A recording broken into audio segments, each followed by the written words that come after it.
Aujourd'hui, nous allons aborder l'économie circulaire. Mais de quoi parle-t-on?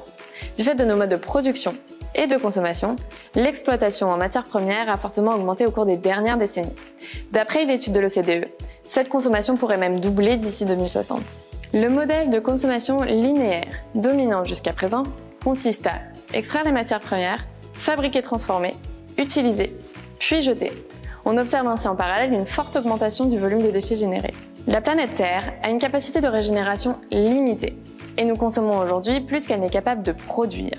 Ce modèle de croissance infinie dans un monde à ressources finies n'est donc pas viable à long terme. L'économie circulaire propose un nouveau mode de consommation plus vertueux. Ça consiste à réintroduire toute matière en fin de vie dans un nouveau cycle de vie.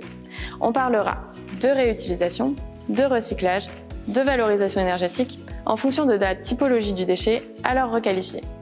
On évite ainsi les gaspillages inutiles. L'idée est de mettre en place une démarche d'éco-conception.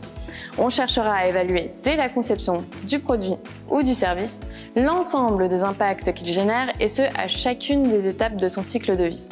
Globalement, l'idée est d'assurer un même niveau de service tout en minimisant les externalités négatives sur l'environnement comme sur les populations. La circularité est également un levier de croissance. Mettre en place une telle démarche permet ainsi de préserver notre environnement tout en assurant une viabilité économique des organisations.